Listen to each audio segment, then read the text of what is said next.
Good evening. This is Akashvani. I am Valsa Williams with the World News.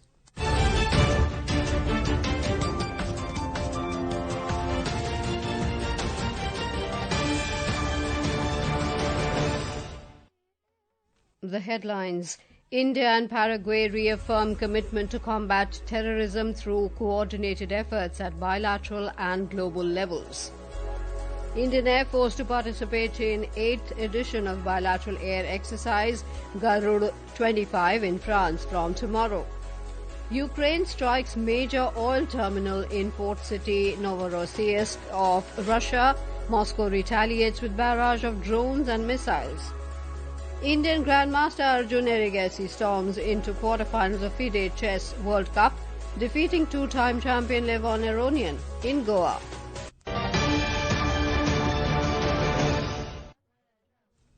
India and Paraguay have reaffirmed their commitment to combating terrorism through coordinated efforts at the bilateral, regional, and multilateral and global levels during the first meeting of the Joint Commission mechanism held in Asuncion.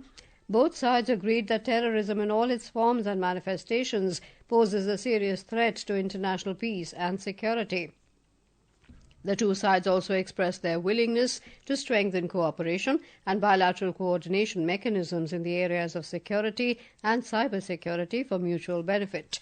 The meeting, chaired by Paraguay's Vice Minister of Foreign Affairs, Victor Verdun, and the Ministry of External Affairs Secretary East Periasamy Komaran, conducted a comprehensive review of the current state of bilateral relations. Both sides agreed on the importance of strengthening cooperation in mutually beneficial areas, promoting trade, encouraging investment, and consolidating the multifaceted partnership in sectors of mutual interest, as well as advancing the negotiation of bilateral instruments. Several Indian diplomatic missions all over the world celebrated Janjatiya Gaurav Divas today, marking the 150th birth anniversary of legendary tribal leader and freedom fighter Birsa Munda. In Singapore, the Indian High Commissioner Shilpa Kambule offered tributes to Birsa Munda on the occasion. The representatives of Indian community organizations in Singapore also participated in the event, honoring India's tribal heritage. In Wellington, the Indian High Commissioner to New Zealand, Neeta Bhushan, and members of the Indian community paid homage to Birsa Munda and celebrated Janjatiya Gaurav Varsh Pakhwada at the Chancery in the Kiwi capital. Minister of Petroleum and Natural Gas Hardeep Singh Puri said that India-Korea cooperation model for vessel building can not only meet India's growing needs but also serve global markets. Mr. Puri highlighted that Korea has the technical expertise and experience in ship construction, while India offers strong demand, skilled manpower, and supportive policies, which can lead to a winning partnership. The minister said this on the third leg of his 3-day South Korea visit. He further said vessels built under such collaborative arrangements can recover costs within 5 years and position India as a major global maritime hub.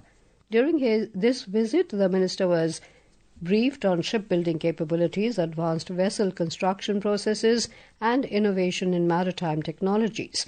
In a statement, the ministry noted that today's visit aimed at deepening maritime cooperation and expanding opportunities in shipbuilding, fleet development, and energy transportation between the two nations. The Indian Air Force IAF will participate in the 8th edition of the bilateral air exercise Garud 25 in France from tomorrow. IAF will conduct this exercise with the French Air and Space Force till the 27th of this month. The Ministry of Defence said this exercise aims to refine tactics and procedures in a realistic operational environment. The ministry added that it also provides an opportunity for professional interaction, exchange of operational knowledge, and sharing of best practices between the two air forces. During the exercise, the IAF Su-30 MKI aircraft will operate alongside the French multi-role fighters in complex simulated air combat scenarios, focusing on air-to-air combat, air defence, and joint strike operations. This is Akashvani giving you the world news. For quick news updates round the clock, follow us on our X handle at AIR News Alerts. And for details of these stories and more, log on to our website www.newsonair.gov.in and download News on AIR app. Welcome back to the World News. Ukraine struck a key oil terminal in the Russian port city of Novorossiysk overnight, triggering a fire and damaging key infrastructure even as Russian strikes rained down on Kiev. The depot, one of Russia's largest oil export facilities, was targeted by Ukrainian forces in an attack acknowledged by officials from both countries.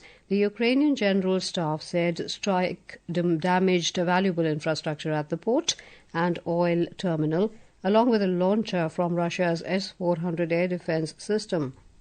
The Russian governor of Krasnodar Krai, Benyamin Kondratiev, confirmed the strike, saying fragments of downed Ukrainian drones had hit the oil depot.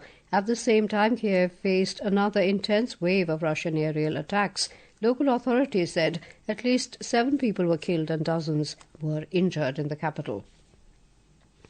Border Guard Bangladesh (BGB) has detained 7 Bangladeshi nationals, including 4 women and 3 men, as they attempted to cross into India illegally through the Maheshpur border in Chennai district.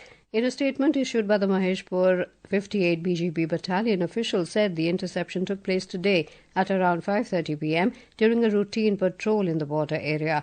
Following the detention, the 4 women were transferred to the Justice and Care Centre in Jessore for further assistance and processing, while the 3 men were handed over to Maheshpur police station for legal action. South African President Cyril Ramaphosa has reaffirmed that the upcoming Group of 20 G20 leaders meeting will proceed as planned despite the United States' decision not to participate.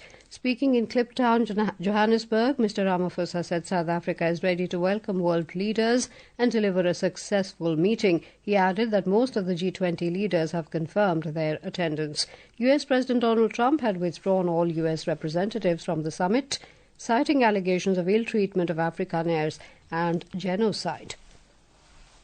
The death toll in the landslide that struck Indonesia's Java province on Thursday has reached 11. The spokesperson of Indonesia's disaster management agency, Abdul Muhar, said 12 others are still missing. The landslide hit dozens of houses spread across 3 villages in the Cilacap district, following several days of intense rainfall. Rescue teams are searching for those who are still missing, but the victims are believed to be buried 3 to 8 meters deep, making the operation more challenging.